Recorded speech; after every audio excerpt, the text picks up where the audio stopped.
Thank you, Tyler. Please join me in Gasho. Place your palms together. Namo Amida Butsu. Namandabats, Namandabats, Namandabats, Namandabats.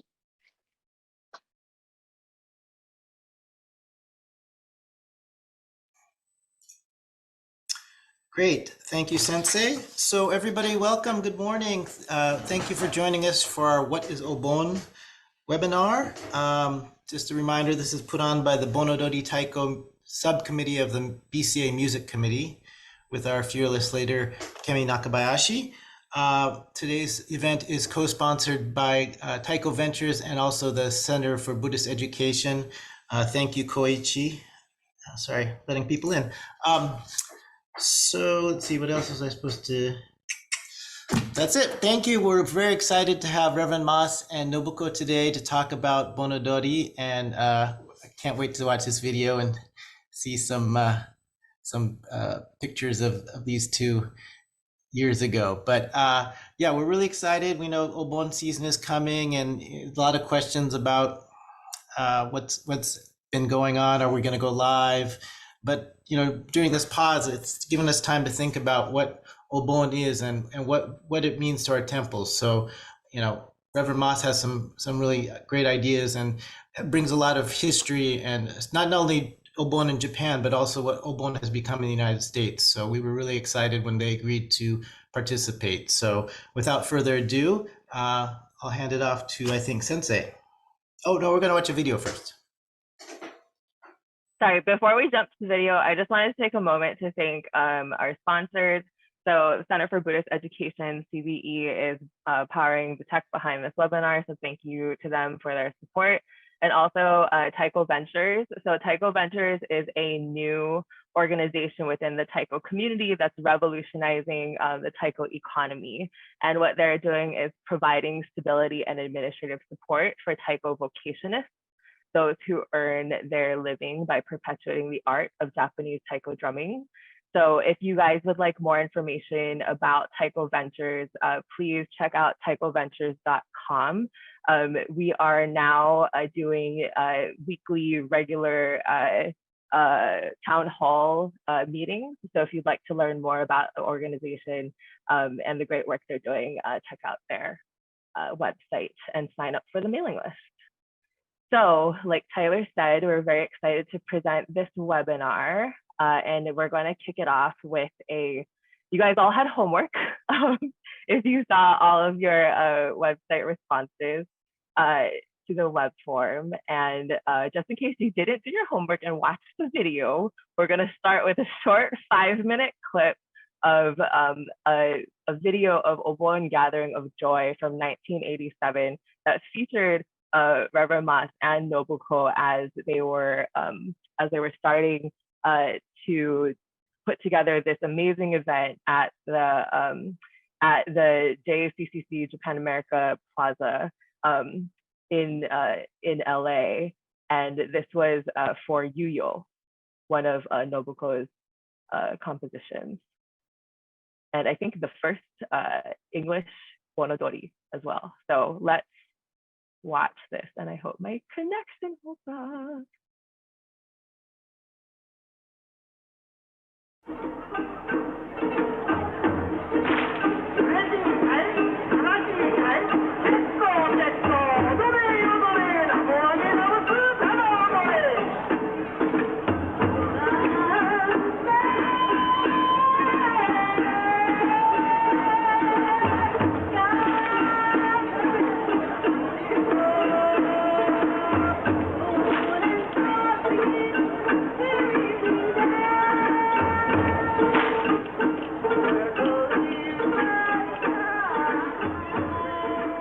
In Jodo Shinshu tradition, Obon is called Kangye, or the gathering of joy.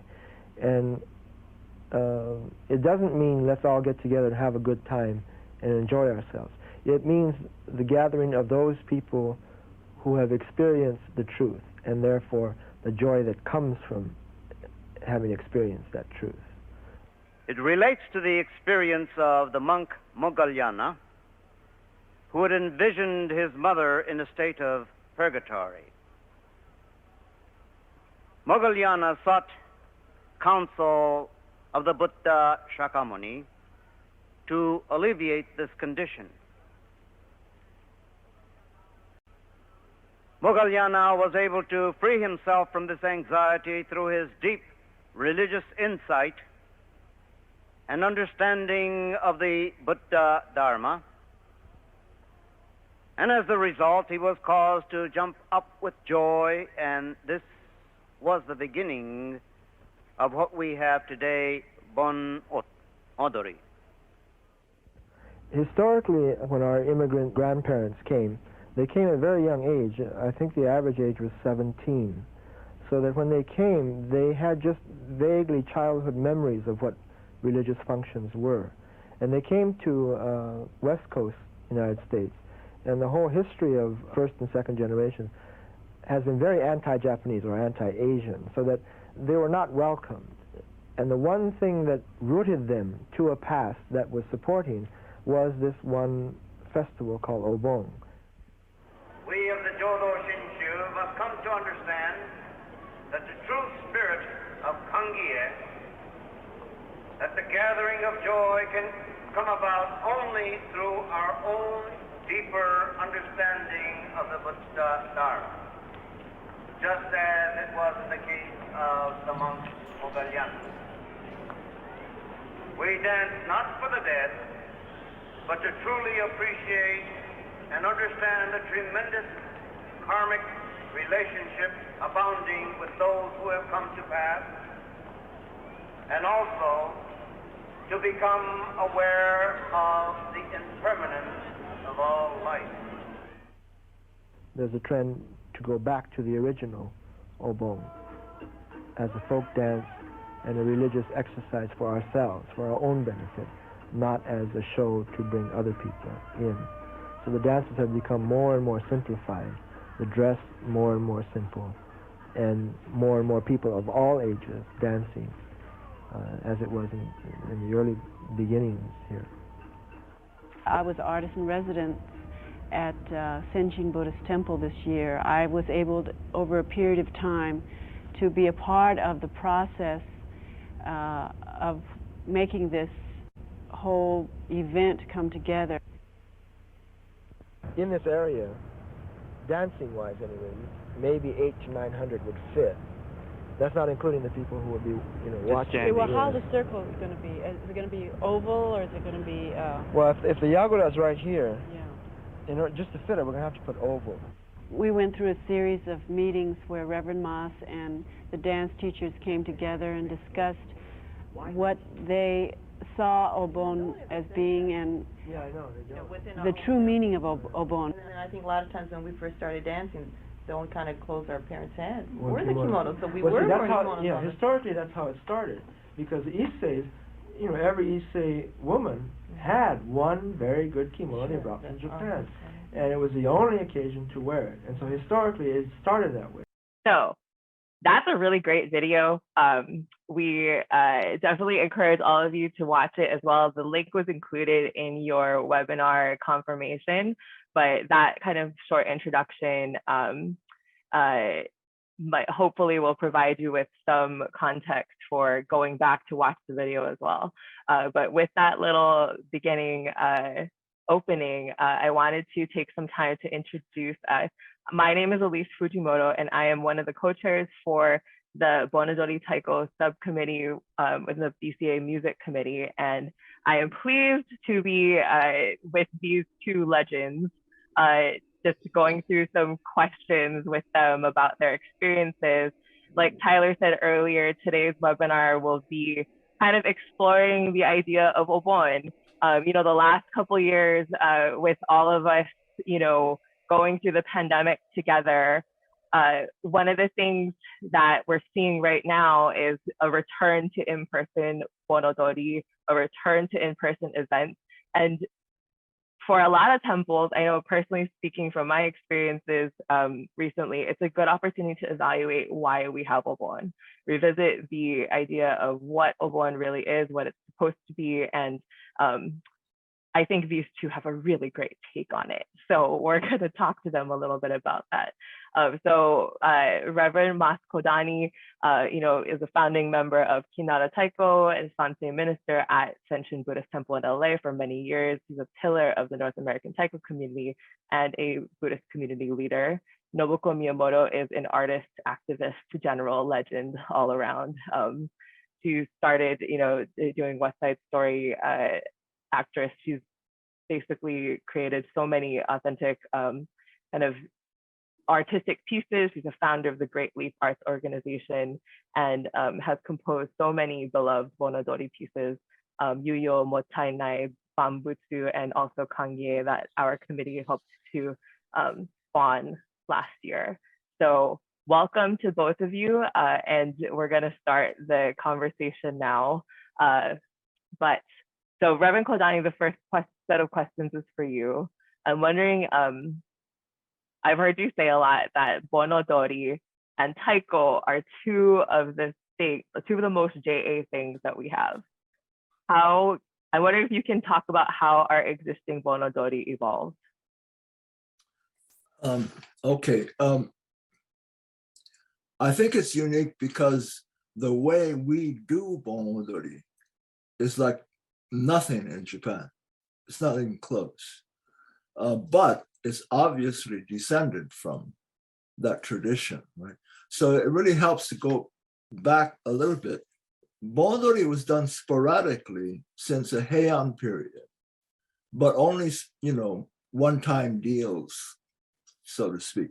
It doesn't become a regular feature of Japanese life until about the 1600s, the Tokugawa period, right? And so by that time, based on the Ulambana Sutra, the story of Moggallana that all of us had to sit and listen to and couldn't figure out why. In the interpretation that takes off is that when Moggallana sees his mother suffering in one of the hells, the Gaki hell, he goes to the Buddha and says, "What do I do?"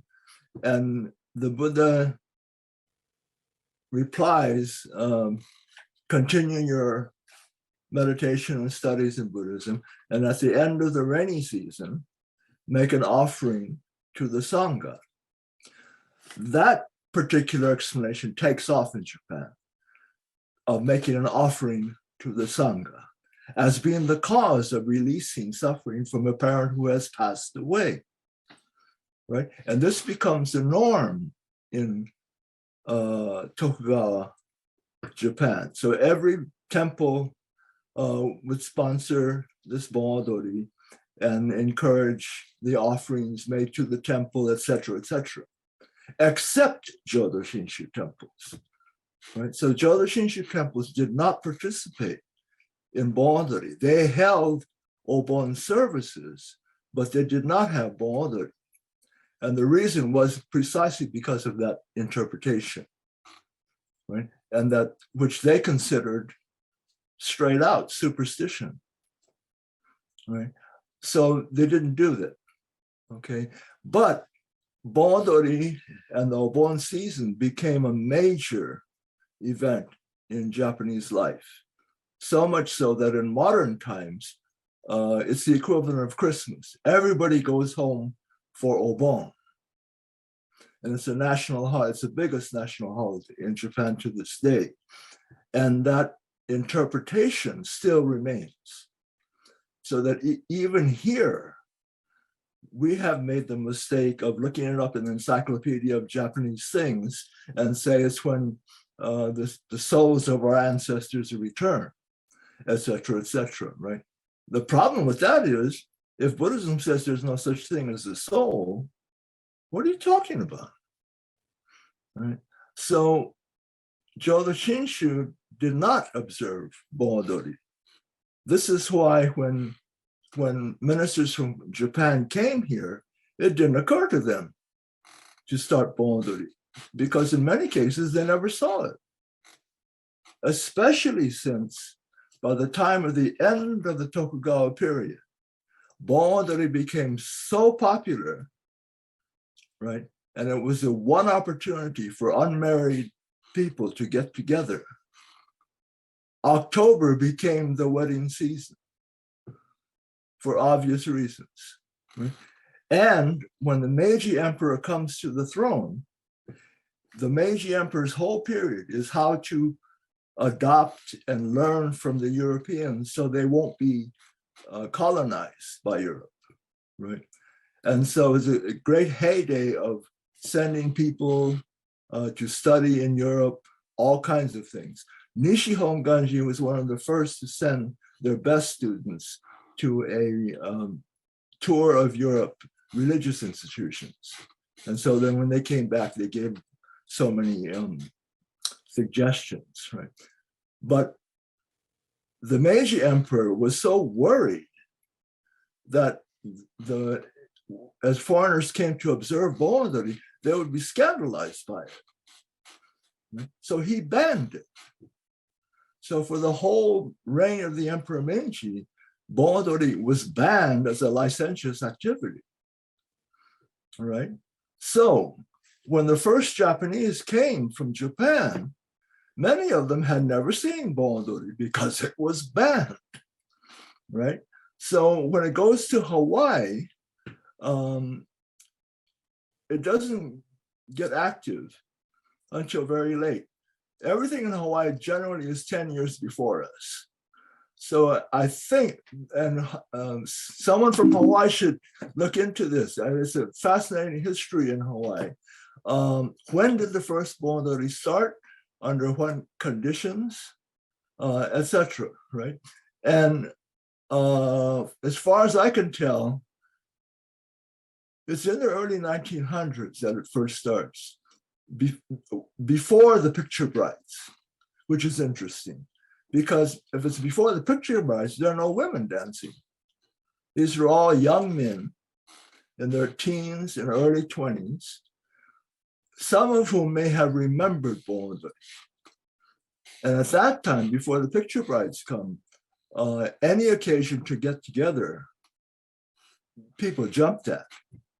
But this is why in Hawaii and on the mainland until recent times, when somebody died at a temple, everybody went to the funeral, whether you knew the person or not. Right? This is especially true in Hawaii because there were only men. It was their opportunity to get together. And if you think about it, if somebody dies in Hawaii at that time, there's no family to take care of the funeral, right? This is why koden becomes crucial. And everybody brought koden, whether they knew the person or not. And they knew that after the funeral, there would be food and drink served. And it was the one time where people could get together and connect with each other in an extended community, which was profoundly Buddhistic because death was the occasion for extending life.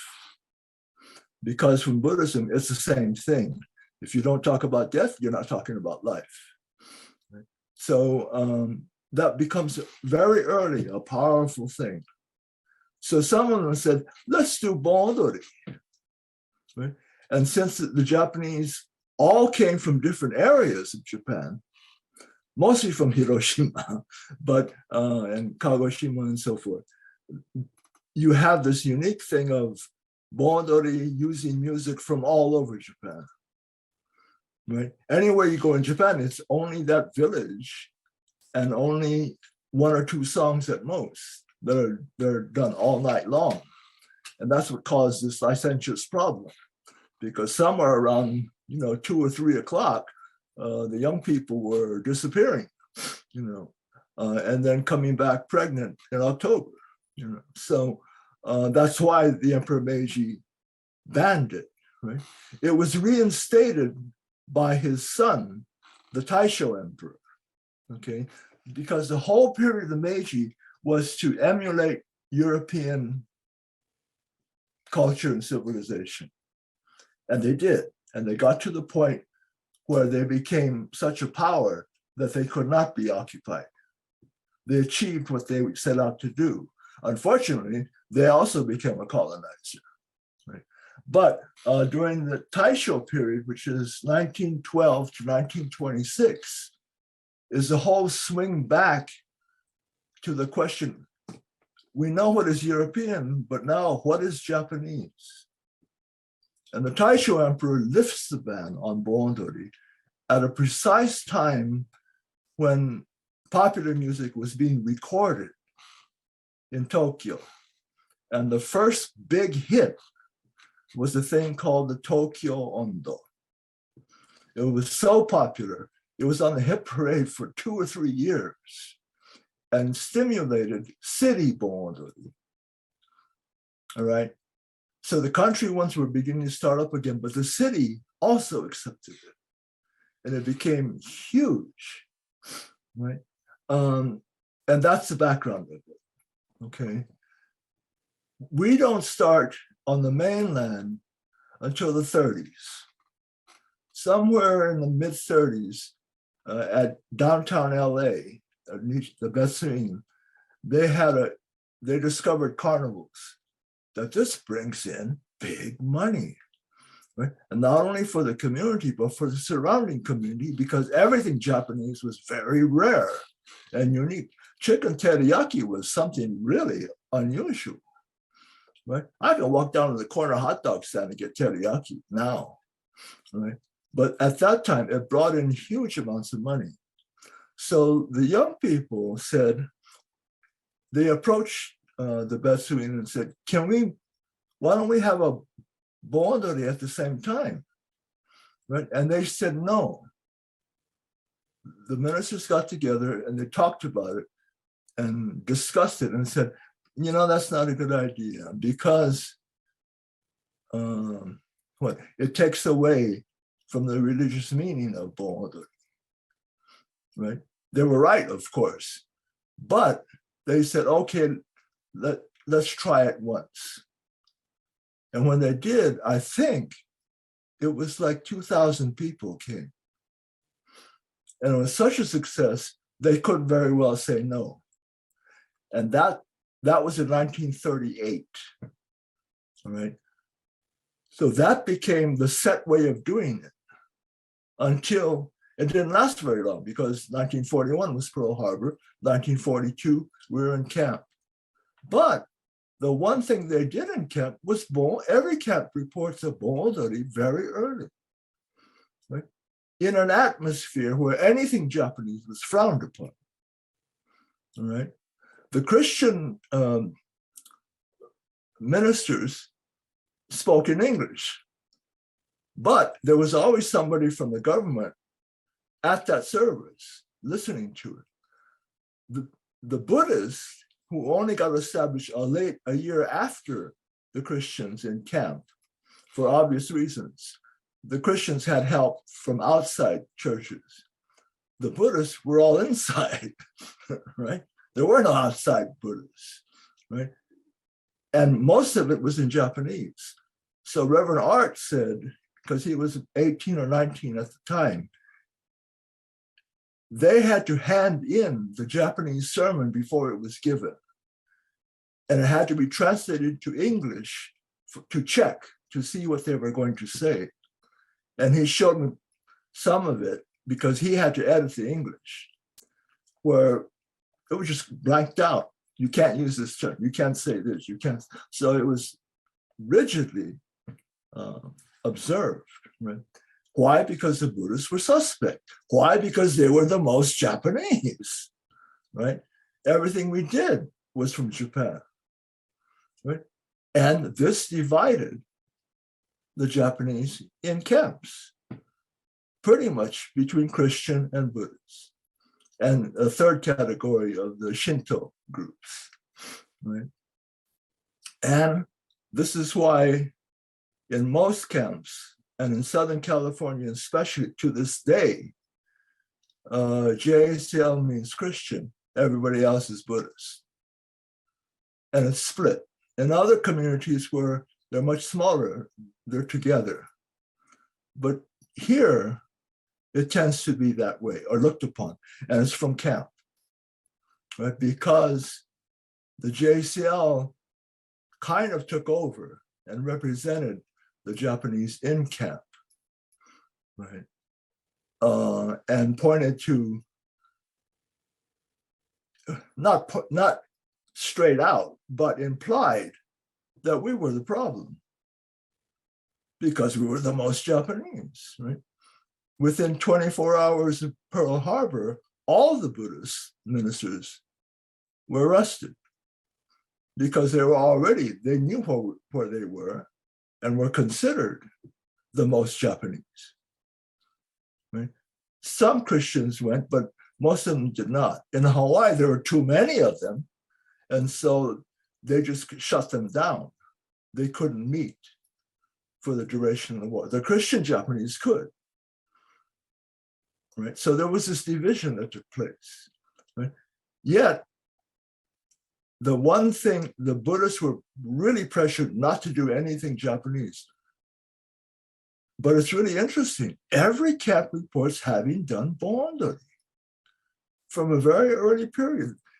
I'm trying to find out how they got away with it, because I remember Bondori being done in camp. I also remember every morning at sunrise, there was this large group of people going washoy, washoy, and running around the camp to greet the sun as it rose in the morning. And they were the pro-Japan people. And of course, they were all Buddhists. Would you have considered it an act of activism or an act of protest for them to have done something like Onodori? I would think it's just protest. Well, the other thing you have to realize is at the time that we were in camp, the Buddhists were about 80% of the population. After camp, it dropped to 60%. Now it's about 40%. So the war and camp had a great deal to do, a huge impact on us, right? The Issei were disenfranchised overnight because they could not speak English. Their children spoke for them without consulting them. And that split took place between parent and child in camp, right? And so when they came back, everything had to be more American, which means less Japanese, right? The Issei understood that and paid no attention to it. When they left camp, what did they do? They had to find jobs that they couldn't be given, so all of them became gardeners. The women are more trusted, so they had higher income, teaching, secretarial work, bank tellers, and so forth was allowable, but no Japanese male was hired for that. So they were stuck with being gardeners, right? So the two of them created the original community in one generation, and in the meantime sent their kids to college. Isn't it remarkable? On top of which, they built temples like crazy, right? After camp, there were only 3 temples in LA: Nishi, Gardena, and Senshin. All the rest were after camp and built by not Nisseis, because they were going to college, but by Isseis. Those gardeners and their wives, with bigger incomes, built temples. And what were they determined to do? They built Japanese schools, martial arts schools, Koto, shamisen, ikebana, nihonbuyo. They became Japanese with a vengeance, right? They said, no, we're not going to give, are you crazy? We're not going to give this up, right? And they were not interested in proselytizing. They didn't care what Americans thought about Buddhism. They already knew what they thought about Buddhism. And they could care less. Their children cared a great deal. It was vitally important. And we still suffer from that complex to this day. We're always trying to say, well, what will the Americans think of us? Right? Their parents said, who cares? We know what they think of us. Right? And that split really caused havoc in us. To this day, we do have a kind of inferiority complex. So much so that we still want to chant in English. We still want to imitate Christian practices like choirs. Well, everybody knows this. I hate organ music. I love organ music in a Christian church. It's like a perfect instrument for Christian church. But in a Buddhist temple, it sounds so strange.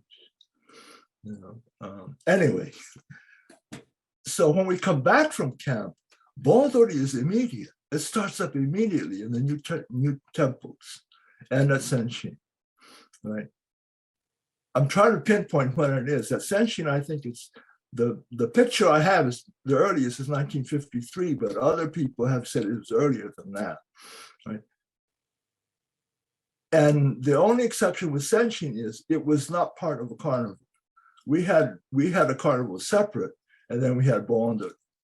And this is why it forced us to look at why do we dance? Right? Whereas most temples, it's together, and pretty soon the attitude was, it attracts people to come, and then we can sell them food and make money. So it was like an attraction. That attraction by 1960s was women dressed in kimono, knowing the dance perfectly and learning from dance teachers. The end result of that was no guy in his right mind would dance Bondori because it was so feminine and so, I mean, you can't clap. You had to go. And this is how dance teachers taught them. So we said, if it's true that Bondori should be, it's a religious exercise, it's for the individual to dance, and that's the important thing. Whether it was good or not was irrelevant, because if you're good, you end up reinforcing your ego and showing off. If you're bad, your ego says, don't dance. It's still ego. If the purpose of Jodo Shinshu is to see that and drop it, right? How you were dressed and how well you knew the dance really was destructive. So we went on a campaign. Reverend Hamada, Russell, that you saw in that clip, we had the idea to do this Southern District Bondori and to get them on that basis, separate from a carbonal atmosphere. So that's where the idea was from. So we started, and we went on this campaign to say we need to have the folk dance that was used be a folk dance in choreography. Right?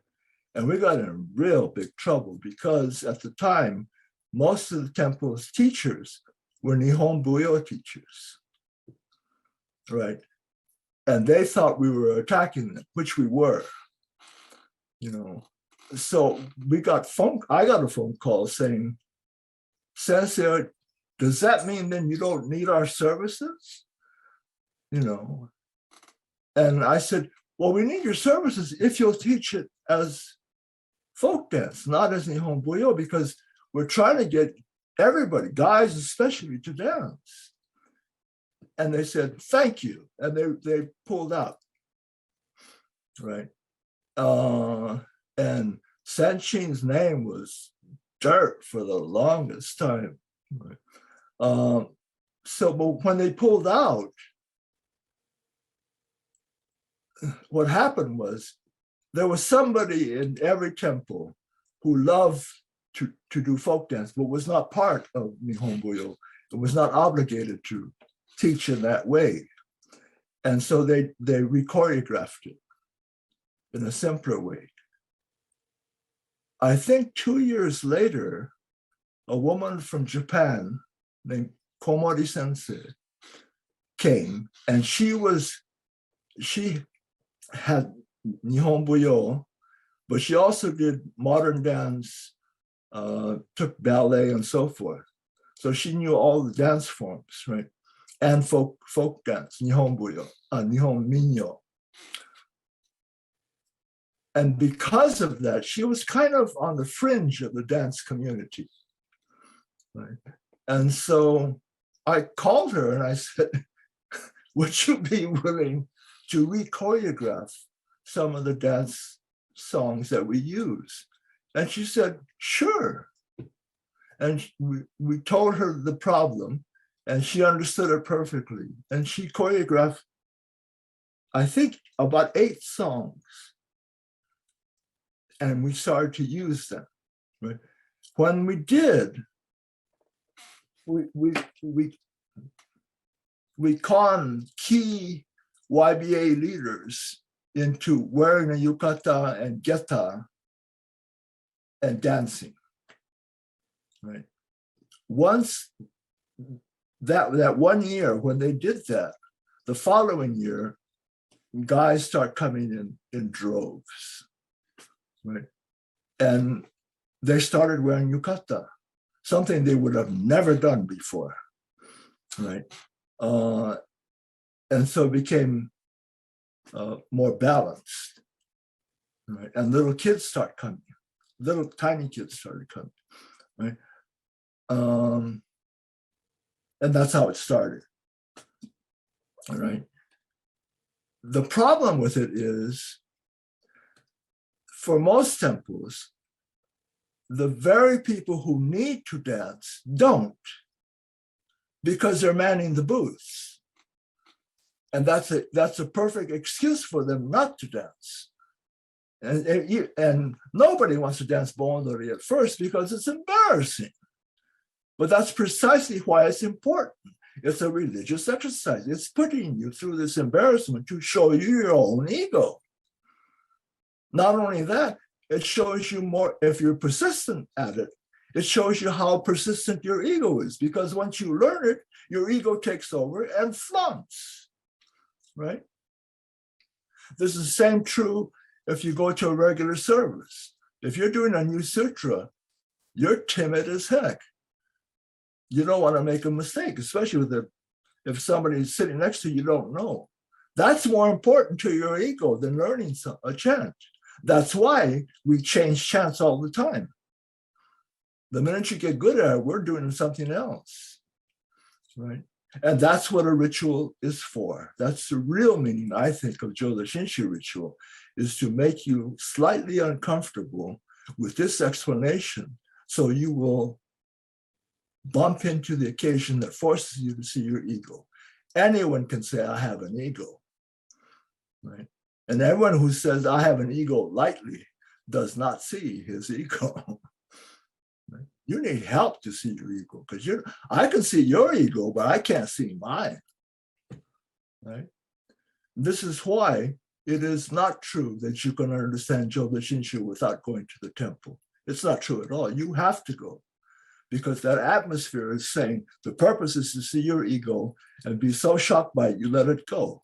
That moment you let it go, you're connected. The moment you're connected, Nebuchadnezzar says you for the first time. Okay, and that's the whole point of it. So everything in ritual in the temple is boring, off-putting. And if it isn't, that temple is not doing its job. Right? This is why I'm sorry, but I'm against musical services. Why? Because all the musicians face the audience. They don't face the altar or who sings a song or dances or whatever. It's the show. And what is the show for? To reinforce your ego. That's what it's for. Right? This is why chanting is crucial. And chanting has to be in an unintelligible language.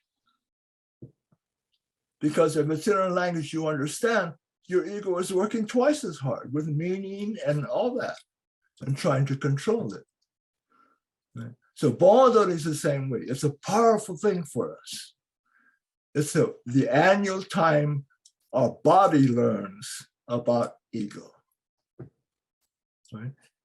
And so if you're encouraged just to go as you are and dance and follow that person there, pretty soon you forget your embarrassment. Or if you know it, you catch yourself showing off. Once you do that, and you just dance, you suddenly remember someone who has died, not before. And when you remember somebody who has died in that circumstance, you understand what death is. Right? Or you understand your own question. What happens when you die? Where do dead people go? They're not going nowhere. You're it. But you won't understand that until you dance. Just dance. So in Jodo Shinshu, the term just, tada, right, is crucial. This is tada odoru, just dance. Tada nemutsu, just say the damn thing. Namu Amida Butsu. And we don't. We're Pavlovian dogs. You need somebody to lead, and then you'll say it. Namandao, namandao, namandao, namandao. This is not Nembutsu. Why can't you say it by yourself when you want to say it? It's because of our ego, right? I went to a real country temple in Japan once, and it was like going to, I used to go to Foursquare because I grew up in Watts. I used to go with a lady, take the rug with her, you know. And, you know, they'll shout out during the sermon, right? Hallelujah, whatever, right? So I was used to that. So I went to this temple in Japan. They do the same thing with Nembutsu, right? They're talking, you know, and somebody's going, just out of nowhere, right? I thought I was back in Watts when I heard it, right? Why are we so reluctant to say Namandabutsu? It's because of our ego. Now, if Sensei says it, then it's okay to say, right? Just like trained dogs, namandao, namandao, namandao, namandao, right? So when we say tada nembutsu, don't ask, you know, just say it. Why? What does it do for me? Just say it, right? All this questioning is your need to control it, to be in control of the situation. And Jodo Shinshu is the teaching of learning how to be out of control, not in control. You know, and Bondori is our most powerful instrument for our body. It teaches our entire body to do it. And that comes out of JA Buddhist experience. It's unique to us. It's the only unique thing we have. All right. Everything else comes from Japan. The only possible one would be Taiko. It comes out of those temples. Right? So those are the two uniquely Japanese American traditions created by Japanese Americans. And that's why it's important.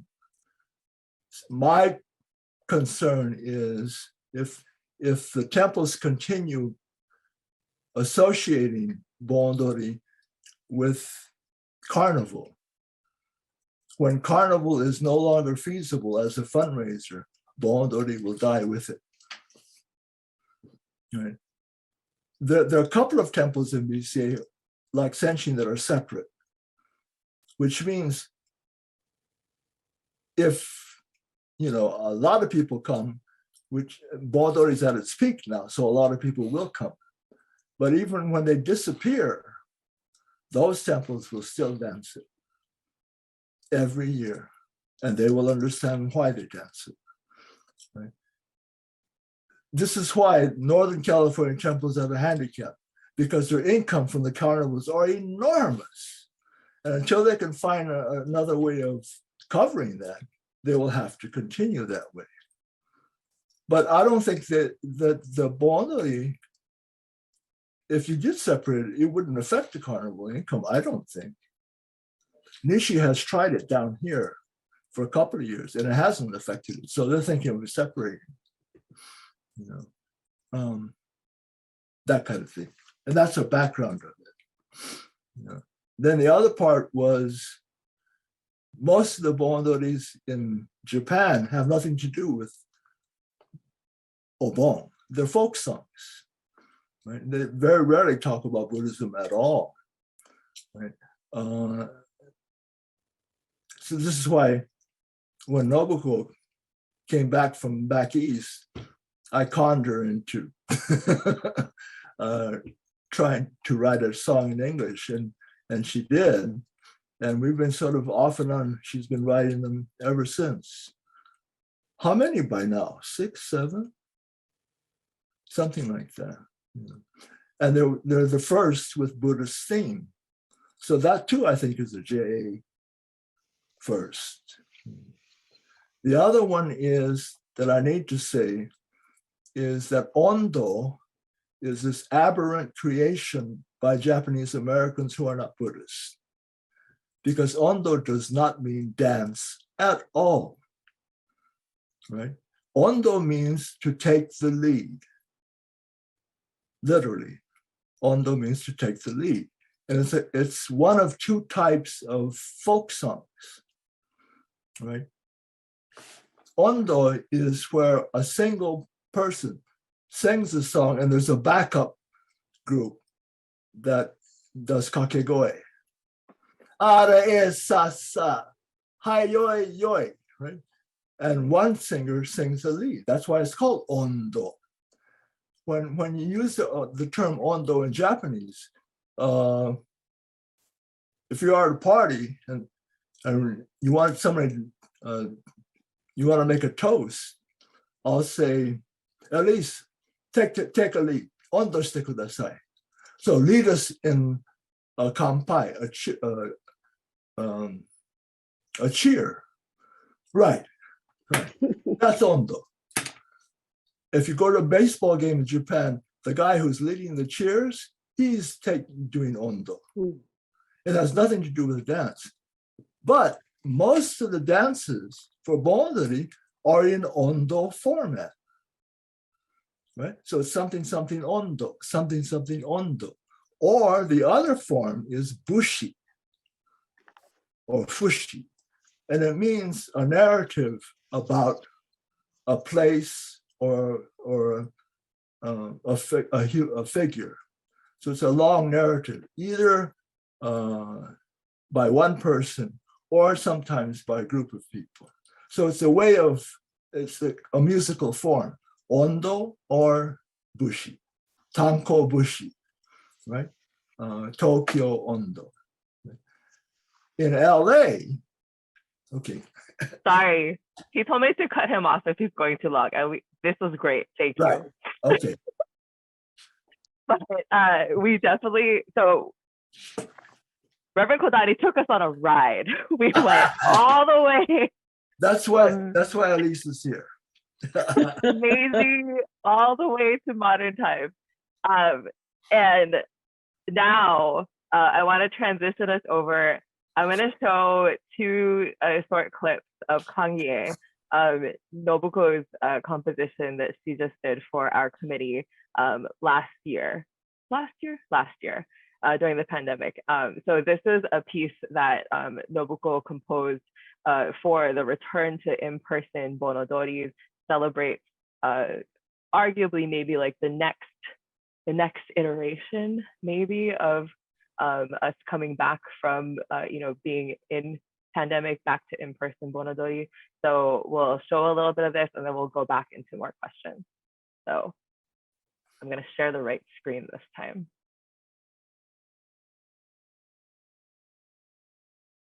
Hi, I'm Nobuko, and I've been so happy to be asked to write a new Obon song to welcome people back into the circle of Obon after missing for 2 years. So this piece is called Kangye, which means gathering of joy. And we tried to put into it this sense of ritual or coming together in this gathering.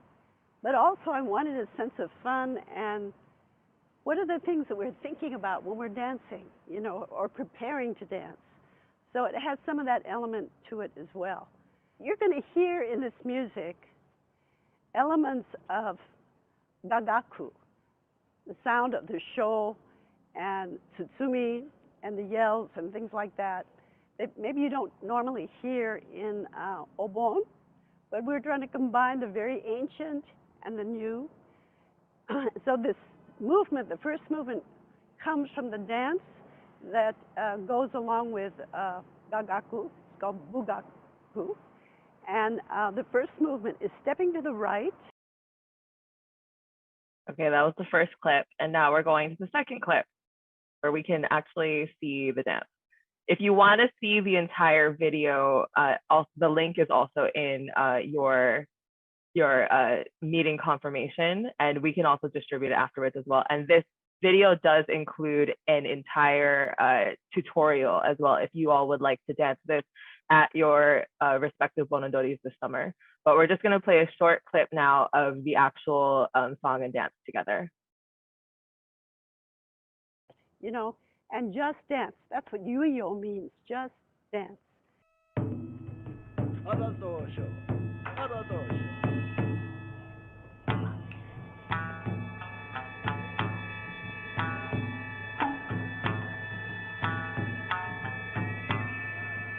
Again.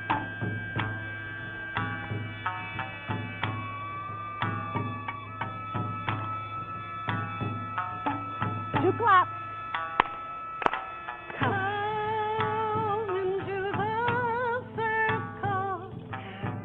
Obi, tie, and turn. And Achimaki. 1, 2, 3, 4, 5, 6. 2 claps. Coming home. To remember the day. One more time. Dancing in their footsteps joyfully. Where you're happy or yukata. Don't forget your tenor. Where your speakers Drop the obi. 5, 6. Turn it around. 1, 2, 3. Calling. Hachimaki. Waiting for 1+1. And you want to do your thumbs up? Like this. Thumbs up.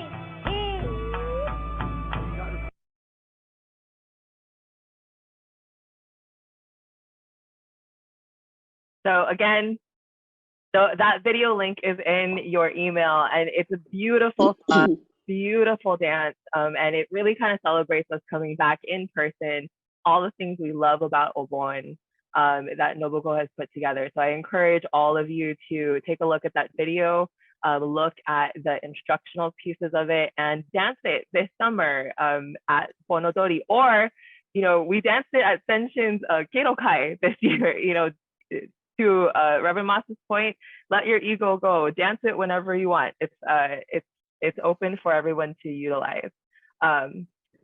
So I wanted to jump into the second part of our conversation with Nobuko, now that we have this great background of knowledge that Reverend Kodani has laid out for us about how we get to our kind of modern day Bonodori. And for those of you who have experienced Nobuko's art, it's very, I think the word that comes to mind for me is authentic. It's just so representative of her experiences and her background. So one of the questions I want to start for you, Nobuko, is why is it so important for us to write and play our own Bonodori music? Well, first, I want to acknowledge what they just heard, that Kenny Endo and Kaoru, and the sounds that they were hearing in that music, the kiais. Every time I hear Kenny's voice, I went, yes, you know, it just makes me feel Japanese, actually. It's something that comes from my cellular memory. And that's what I think Obon is, in a way. It's appealing. Reverend Moss talked about the body. And it's the one place that we can be Japanese with our whole body. Not just with our mind, not just with our words, but commit ourselves with our whole being. And even though you don't do it right, or you don't know the right way of doing it, when you hear the music, you just get into it anyway. Authentically, you feel it. But I don't know why in the world, Mas, and you ever asked me to write an Obon song. And back in the 80s, I was like, and it was always a mystery to me because I'm Sansei, I don't speak Japanese. I'm your age, and coming out of camp, dancing was a way of sort of me finding a sense of place in my own self as a lost child. And my mother, who wanted to be an artist, and my father, who loved music, allowed me the freedom to explore music and dance. And it was all Western music and dance. My uncle, Fred Nishimura, did utai, and I heard this in my house where we were living, in their house, but I rejected it. I rejected this really ancient Japanese sound because, like, I was one of those people that wanted to be American, and my folks also encouraged me to do that. So all through my young life, that's how I trained from the time very young, and started working in show business, and then learned, oh my God, they were using my body to tell stories that they wanted to tell, not stories about us. And so my body was being used. And it didn't take me, it took me up until I was 30 years old, really. I started questioning when I was working in the business. But really, when I got exposed to the movement, the Asian American movement, that I began to see, oh my God, what happened to our culture? What happened to our story? And where is our song? We didn't have a song that, yeah, they're the ancient songs that our grandparents listened to, but we couldn't understand them anymore. And then also our experience was different. We were Japanese and American. What is that? And that experience was expressed in many different ways. I mean, when I came out of camp in 1947 in Little Tokyo and in Los Angeles, there was a Nisei Week. And they used to have these talent shows. And these talent shows were the most crazy, mixed up cultural things that, people doing Nihon Buyo, and then people doing jazzy dances, people doing Hawaiian dances, playing ukulele, all kind of really great, playing the shamisen, and just all kind of a mixture. And then us doing ballet, all kind of things like that mixed up. So there was no kind of cultural expression that really expressed who we were until, I believe, until the Asian American movement started asking those questions, until people started going to Manzanar and saying, wait a minute, look what they did to us. Until people started saying, wait, we need a voice of our own that expresses who we are with all these different experiences that we've went to. Yes, we're Japanese. Yes, we're Asian American. So that's really where I became a folk singer and began working with Chris Ijima and writing songs that talked about who we were. And some of that was a very confusing mix of things. We didn't use, at that time, we weren't using Japanese musical forms because we didn't know what that was. When you talk about authentic, we grew up listening to American music and actually being very influenced by Black music. That was a lot of what we were listening to. So when Chris and I started writing songs, we asked ourselves, well, to be authentic, then we have to sing in a way that felt comfortable to us, even if our words were expressing our identity and our questions and our dreams of what we wanted as Asian Americans. So I was lucky because when I came back from New York and moving around with Chris and making this album called A Grain of Sand, that captured those songs in that period. Reverend Moss, for some reason, allowed me to come and take residency in at Senshin and use the social hall and create musicals, teach dance there, and to really experiment with culture. And it wasn't until almost 10 years later, after being there for 10 years, taking up that space, and that he invited me, or he actually gave me an assignment to write an Obon song in English, which I thought was, oh my God, well, why would he do that? You know, I don't know anything about Japanese music. So I'm going to read a little bit from my book, Not Your Butterfly, because it sort of describes. So when I told him, hey, I don't understand, what are you having me do here? You know, I don't know about Japanese music. And he handed me a bunch of tapes and he said, listen, just listen, like that, like Just Dance. It was an act of trust. There had been a handful of other Obon songs written in the United States, but this would be the first one in English. Would it offend the elders? Would it sound weird to hear English inserted into this traditional folk style? Would I be locked out of Nirvana forever if I failed to do this right? Possibly, probably, yes. Well, I spent the next couple of weeks listening to the tapes, then grilling Reverend Moss for Japanese wisdom and words.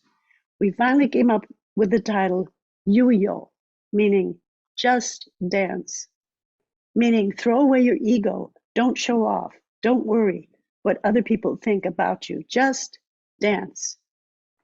But Reverend Moss was teaching me a lesson at the same time.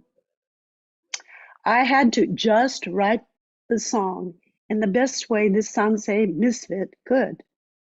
The hardest part was trying to find the right sounding English words with the right meaning. Unlike English, the Japanese language had no diphthongs and a lot of syllables, and the R sounds like a soft D. Composing the music was a bit more fun. The most fluent in Japanese music at Senshin were George Abe on the fue and Johnny Mori on taiko. For shamisen, a stringed instrument akin to a banjo, I got Doug Aihara, who played rock guitar, to get his grandma's shamisen out of the closet and learn the simple plucked lines.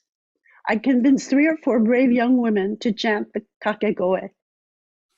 And I knew on my own, in my own voice, I could never sound like a traditional woman, Japanese woman singer. So I had to get over it and just sing. So I went through a lot of conflict and turmoil over writing this first song, trying to be authentic. And the first, I would say, having the judgment of going in, recording it and actually letting him hear what it sounded like was really tough. Well, what are you going to say? I don't know what you were thinking, Moss. How did you trust that I could do this? I don't know. And how did it sound when you first heard it? Did it sound weird to you? No, I loved it. I liked it. No, I did. I loved it. Yeah. So, I know what I was doing. I know you have an amazing ability to trust people. And so the first time we did it outside there, at first we did it at Senshin, and then we did it, as you saw, on the plaza of the JCC with 1,000 people. And as I was singing Sunset, Sky turning indigo, moon and stars begin their evening dance, circle in the sky. So a cosmic ocean danced around me. The sleeves of women and young children waved in the evening breeze. Brave men wearing yukata kicked up their geta.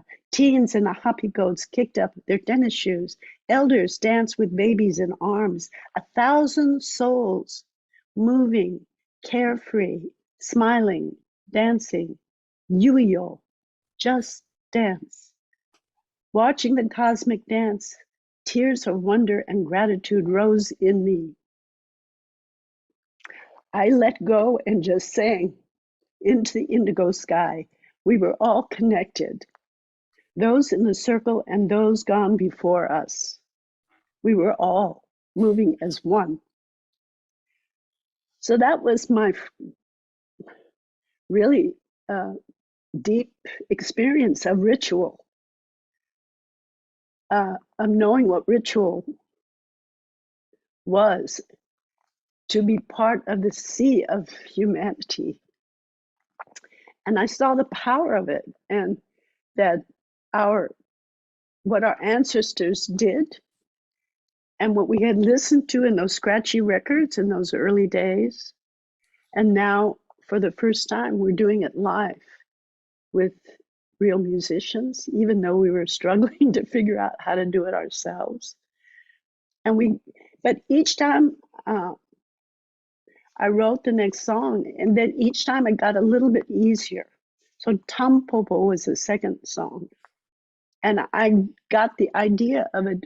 I was sitting on my porch and I saw a dandelion. And I said, that's just like us. We're like a weed here.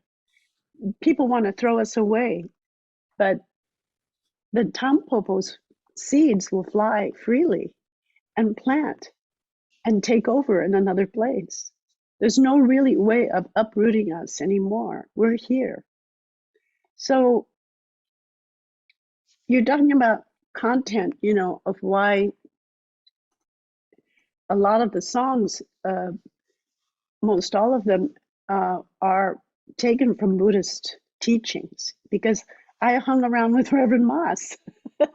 and that's what I was hearing, and that's what I was thinking about. And being at the temple, greeting other stuff, we tried to apply Buddhist principles to creating works about Asian Americans and working together, just like cooking in the kitchen,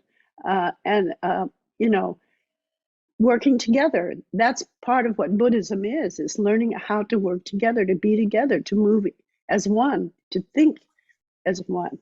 So it wasn't just in doing Obon that I was thinking about Buddhist principles. It was about doing, everything. So it was just and I'm a rebel Buddhist. I'm not I'm not your normal Buddhist. So, but I tried to catch the essence of what I was hearing and the essence of what I was learning. And I'm going to read this passage that his name is Uchiyama Takeo of the National Museum of Modern Art in Kyoto. What he said: tradition is not simply preservation. It is that element in creative art which does not change in its core, but which changes constantly in its expression. So I think we have to have the freedom of not just copying our elders and our ancestors, but taking the essence of these teachings and interpreting in our own way, in our own expression. And that's what I've tried to do. I think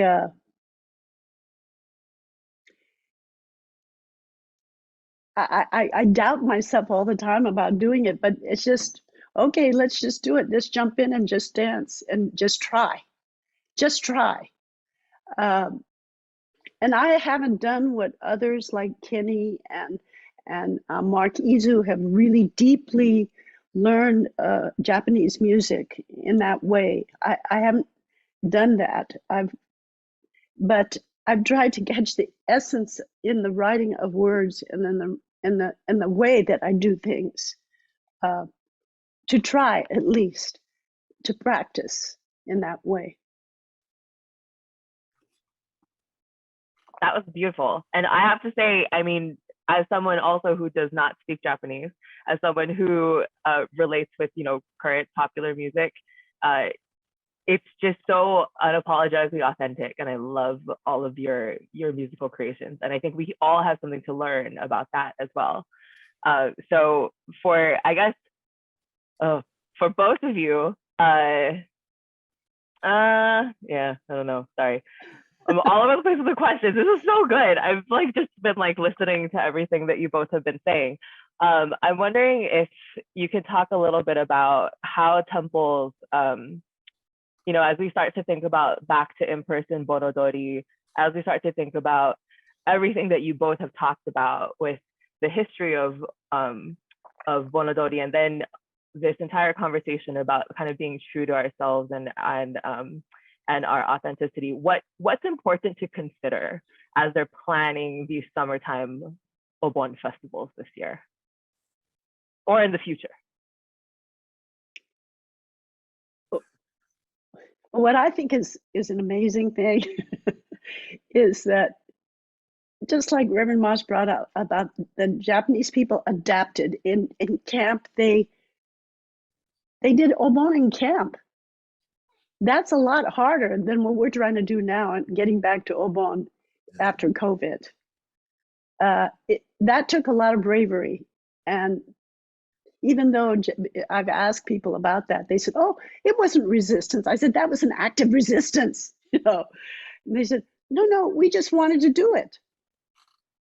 So if we want to do Obon, we're going to find a way to do it. And I think Zoom has actually helped us a lot, because we've been able to really talk to each other across the nation and really see, how are you doing it? How are you doing it? Well, we can take different ideas and really adapt.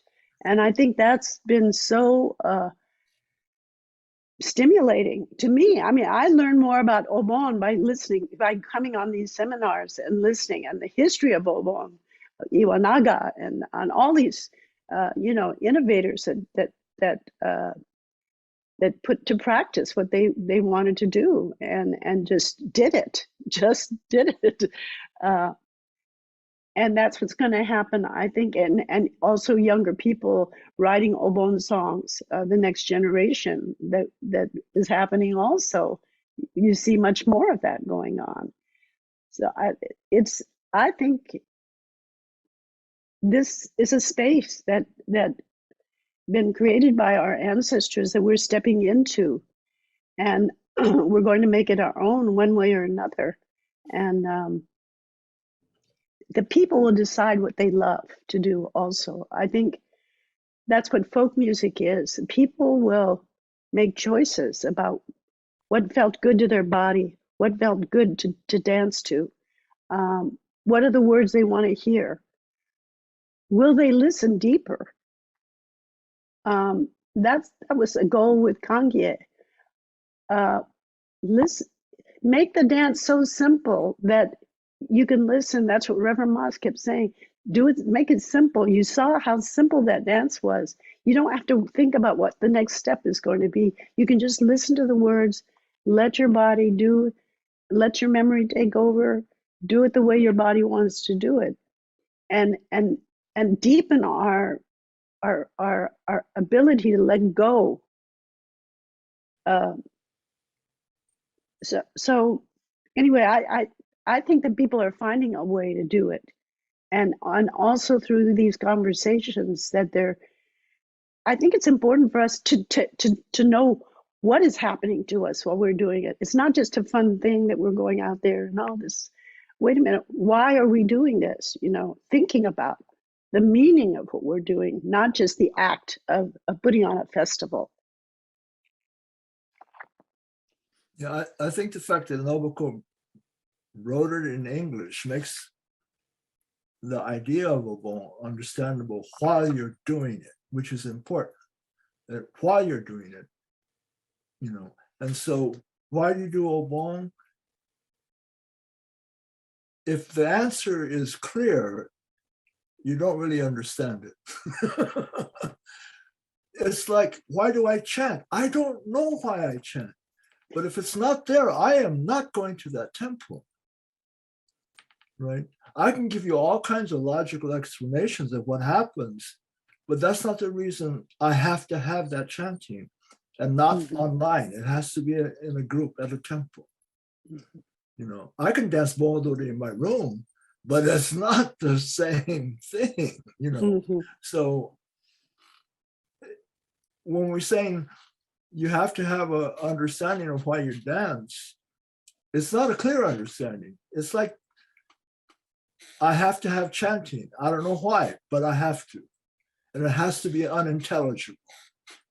You know, it's that kind of thing, I think, which means it's on a much more living level than just up here, you know. So, you know, that's why I love Obon.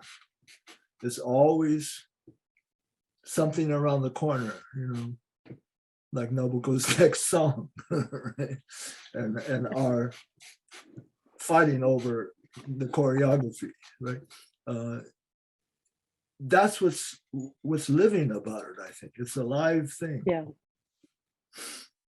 It's a living tradition. If we don't write new Obon songs, if we don't continually express what we feel, then it's a dead tradition. It's dead. We shouldn't be afraid to move forward. I've been trying to get Nobuko to write the really ultimate one, A Dance of Fools. Okay. You know. Okay, I'll which take is it very up. hard when you think about it, but you know. I think that sounds great. I would dance that. That being said, too, where is Obon headed in the future? How do you see it evolving with this community? I'm worried about it because I'm worried about Jodo Shinshu in the future. You know, we created it, we sustain it, and if the temples are no longer there, Boondori is no longer there. And I gave you that really kind of startling statistic of the 60-something temples in BCA, only 29 have full-time ministers. And probably the others are not going to be able to hire a full-time minister. Right? That to me is sad. It's not that I didn't anticipate it, but it means we have to start thinking about why are we here? It's not only why do we do Obon, why is the temple here? And what does it really mean? You know, are we atheists or not? If we are, and Amida is not a creator God, it's a very different point of view. Our creed prohibits prayer, right, as a destructive thing. So anyway, thinking about Boondori makes it harder to dance too, by the way, right? Because you can't just go out there and yaha, but if you don't have yaha in it, it's not real either. So that's why I like it. It's a very mysterious thing, Boondori. Yeah. Nobuko, what about you? Where do you think Boondori is headed in the future? Well, you know,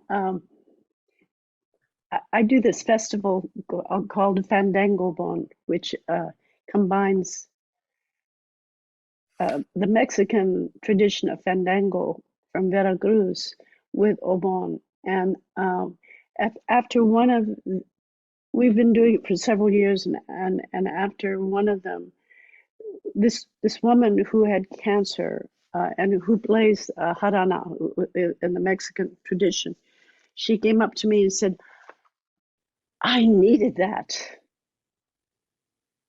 It was something she needed. And when actually, this last song, Kangye, came really out of a poem that I wrote about missing Obon during COVID and missing being in that circle, missing moving with these massive people to just dance. I miss that. I think we'll miss it if we don't do this. I think we're in, and I see younger people hooked into it and finding an expression, different than I would have done it, or, which is great. Taiko is becoming a big force in Obon in a different way than it was traditionally used. All of these, the need for expression and comes together with our spiritual life. And so I have faith. Maybe, I don't know, maybe Obon will help to carry Buddhism in a way, because it's actually doing something. It's maybe people can relate that to that in a way, but I don't think, well, I don't feel negative about it like you do, Moss. I think we're not disappearing that fast. On that note. And something else will replace, it will change or evolve. Don't you think? I hope so. Let us think of our future. And I mean, all of us here on this call, all of us at our temples have, the power to do that, to make change and to make decisions at your own temples, at your own bonodori, to, at very minimum, let go of your own ego and inspire somebody else with your actions, or make decisions, help influence decisions at your own temples about how you choose to approach bonodori, how you choose to approach your Obon festivals as we return back to in-person. Well, just as what you were talking about, people supporting Taiko for people who make a living. I mean, that's something that a thought that never came into our minds. You know what I mean? And now you are taking the lead and ensuring that folk artists will have a way of making a living, or be supported at least, and recognized that, yeah, we need to take care of healthcare. We need to make sure. So already things are another way of deepening. I think Japanese people have done an amazing job at keeping Obon alive and figuring out ways of organizing it in the community. I mean, it's a mystery to me how organized it is in a very mysterious way, and how it perpetuates. So the younger generation have different tools and different ideas, but the idea of perpetuation and organization is there. What I'm hoping for is Go ahead. During the pandemic, some members did Obon at their home. Yes. By themselves. And one of them put it online. That's how we found out about it. Right? Which means, and that's my point. If you don't think about what it is, it wouldn't occur to you to do that. Right? And so when I heard about it, if bonodori does die out, we're going to be the last to go.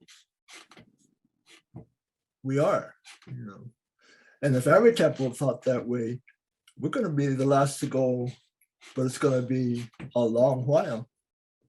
I think so. Yeah. But we have to talk about it. We have to think about it. Yeah. So at this point, I want to bring up Chris Kubo, who's been collecting questions that we received from both our registration and from the chat throughout the webinar. And I know we're a little bit over time, but Chris, maybe if you want to ask us a couple of questions to Reverend Mas and Nobuko. Sure. Fortunately, Reverend Mas and Nobuko answered a lot of the questions that were already in there. So awesome. we've got most of it taken care of, I think. And this book will take care of some of it. I'm sorry, I was going to put it in the chat, but this is called Gathering of Joy, A History of Bon Odori in Mainland America. And it has translations of some of the songs that were danced and sung. And Senshin Buddhist Temple put this together, I don't know, 20 years ago, Sensei. It's been a while. It's been a while, but it's the most awesome book ever. It was a great resource to all of us for a long way. So there are questions about what songs are typically played and where they came from. And you talked about, they were from the regions. There are a lot of folk songs that were used, and now there are more Buddhist songs that we use in the Jodo Shinshu temples here in California and in the United States. But one of the questions is, where do the dance moves come from? And of course, the new dances are created now, thanks to Nobuko and other people who are working on things like that. But where do the traditional dance moves come from? Would you know? Were these folk movements? Were they Buyo movements? Some of them were Buyo movements, but primarily there were folk things, and most of the Bon Odori tell a story. So the movements act out that story, like a coal miner's actually pounding a chisel into a wall, that kind of thing. So it comes out of everyday life movements, But also, like that dance, Dankobushi from Kyushu, that was written by coal miners, women gold miners. So, that's what folk music is. It's a reflection of people's lives. And that one really blew my mind because I saw pictures of women working in the coal mines. And so the movements of those gestures, those movement gestures, which all dance comes from gestures, really, expression of some kind of gesture and an extension of a gesture. It can be, leaping higher in the air or dipping further in the ground or stylized with the hand movements, etc., Japanese hand movements. But all dance comes from an some kind of gestural, symbolic movement. But I think the emphasis that it comes from martial arts is an American emphasis. Because Americans are fanatically samurais.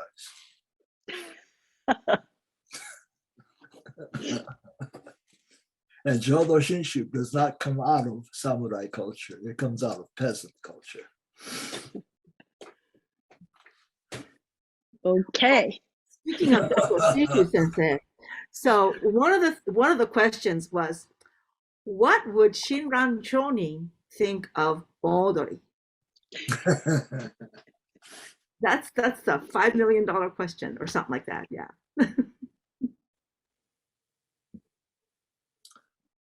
I don't know. Yeah, that's an interesting question. Because it's the intention, right? And so yeah. So, if we talk about just regular Bondori like it's done in Japan, that's one thing. But when you think about Bondori in the United States now that are done in Jodo Shinshu temples, the intention is a little bit different. Well, one thing I'm pretty sure of, if Shinran saw Bondori being performed as a kind of show, he would be very upset. Yeah. It's not a shibai. It's the American problem is most temples don't even announce it's in memory of the dead. They don't want to say that word. That's very American. These dances are in memory of the dead, people who have died, right? That's why Nobuko puts that, her latest one, she puts in memory of the dead in it, because nobody will say it that way. And that's the American part of this.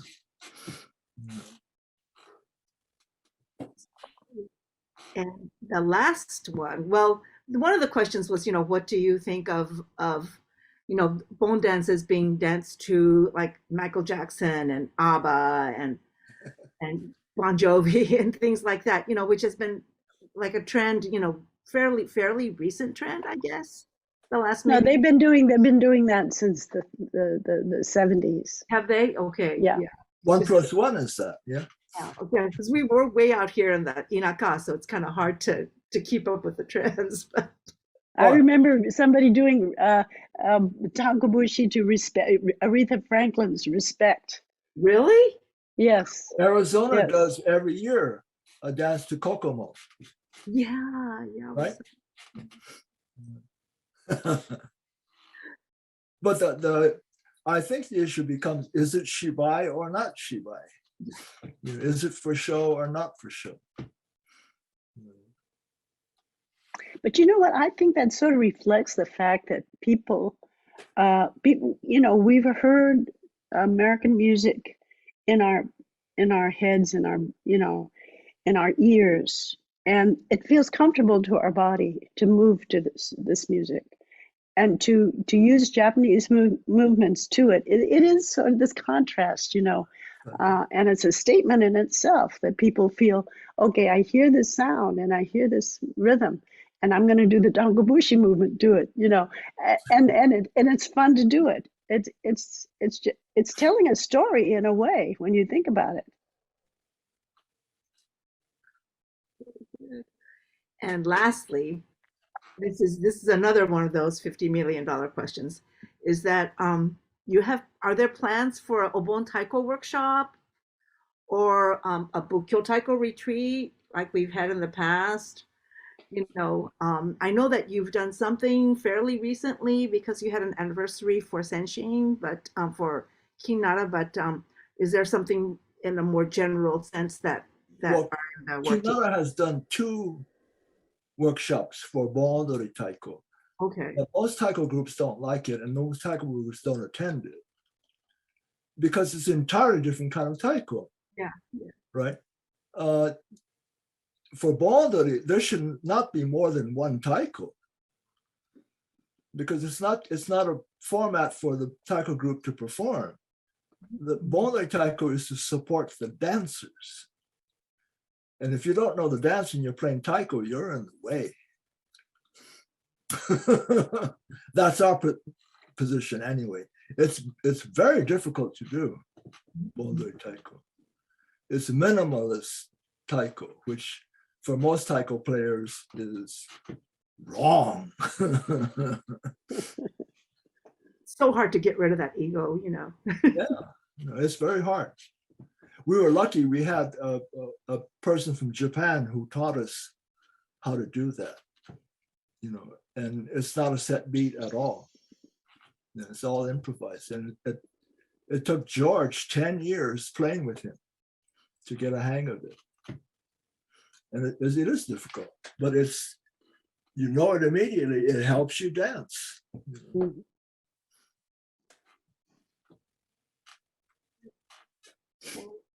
Those are that came up. One of the things that I don't know, this is Kay from Maui who put in the chat, and this might be something that we might want to say out loud, is that she said, please consider song selection at your obon. There's limited time, and if we are considering perpetuation, some songs and dances may not continue. I've asked our temples to not include electric slide in the obon time, leave it for after the obon for those who may be interested in just dancing it. And so that's an interesting perspective, and something to consider. That's what we're doing for the Southern District Obon seminar. Oh, wow. Very nice. Songs and what should we have a set that are always there, that kind of thing. So we'll be discussing that. Will Southern District be sharing that with other areas so that we can kind of get an idea of what you're doing? Except it's not online. Oh, it's not online. Yeah. You're welcome to come. Is it not online on purpose, or can it be online? It's on purpose. Yeah. Okay. I think if temples do everything online, they might as well fold. No, I know that we're all going to get together, but it's still, the idea of sharing across, us being in person and then sharing that, streaming that. But that's why this gives information, but it doesn't help people get in their car and drive to a border. Yeah. You know, and the more they get used to this, the less likely they are to actually move their body.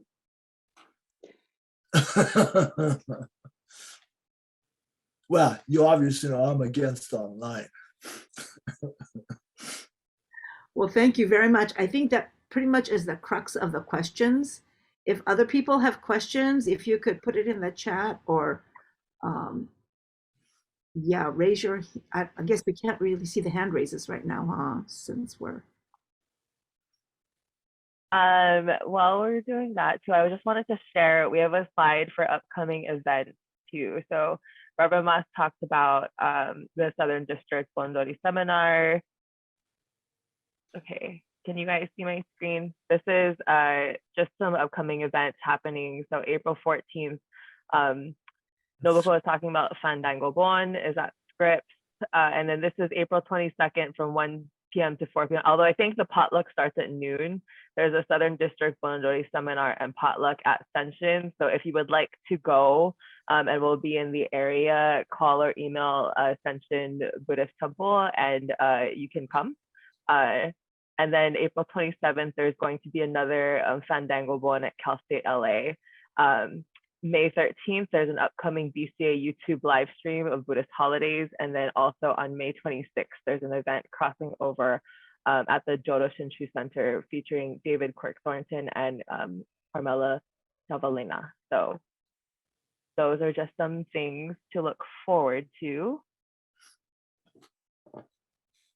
Do we have any questions that we received in the chat since then? No. Stuart asked if this was an on-does. So I think, Stuart, this Obon seminar at Senshin is going to be in person. Yeah. And I don't think they're going to have a live stream. It's just in person. Just in person. Okay. Okay. And thank you so much, Nobuko and Sensei, for all your answers and your insight. And I personally really enjoy listening to both of you speak. And so I need to get my Reverend Moss fix, at least a couple times a year. So thank you so much. Yes, thank you. Thank you. Thank you. And now let's have Reverend Todd do closing gasho for us. And then after that, we'll also, as people are leaving, share the Bambutsu no Tsunagari video with everyone. Take it away, Reverend Todd. Thank you, Elise. Thank you so much for sharing this really the wonderful history and all of your insights. So in the spirit of this webinar, let's place our palms together on gasho, but absolutely don't just follow me. The Tada Nembutsu, right? So Nembutsu, Namandaps, Namandaps, Namandaps, Namandaps, Namandaps. Thank you, Reverend Todd. And I'd just like to reiterate, thank you very much to Reverend Moss and Nobuko for taking the time to educate all of us on this, really, really essential topic to Buddhist temples. So similar to how we had some music as we were all arriving, I just wanted to showcase Nobuko's awesome work that she did, her song Bambutsu in the format of the Fandango Bon. Nobuko, did you want to say anything else about the video? Because one of the questions that we didn't answer was where is Obon headed in the future? Or I didn't answer it, and how it is evolving beyond our own community, and my partnership with the Fandango community and also the West African dance community and Muslim community to show how people have different kinds of circle dances, circle formations, as cultural formations, and the basis of it is very similar to what we're talking about, connecting with ancestors, and also this idea of ritual. And so that's really where Fandango and Obon came together, is exploring that. What happens when we bring these things together at once? And Reverend Ma said, when Quetzal Flores and Martha Gonzalez came to Senshin Temple, he said to us, it shouldn't be a fusion. It should be a conversation. So in this tape, you'll see that a clear division between Obon style and Fandango style, and then the place where it comes into conversation with each other musically. So Thank you.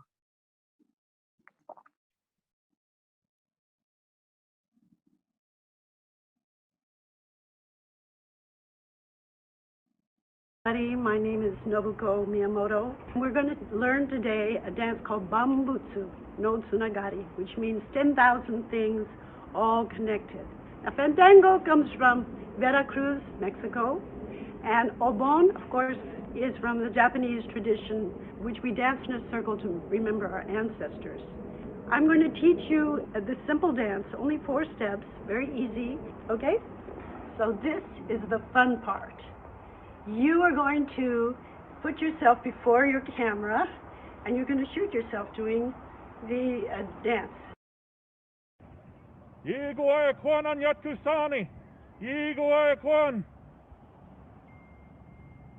Circle, dance. One yodoru. For this, you plan, you lose. Okay. For this, you plan, you lose. Don't plan, just dance. Practice, forget. For this, you plan, you lose. Hey. In the circle we dance, no beginning, no envy. In the circle we dance, I am you, you are the other me.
I love that ending.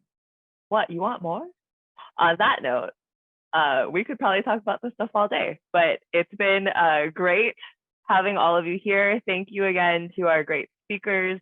And we will be providing a link to the recording after this, but it'll take about a week or so to get it up. So if you sign up for the webinar, we will distribute the link that way. And thanks again, everybody. Thanks for coming.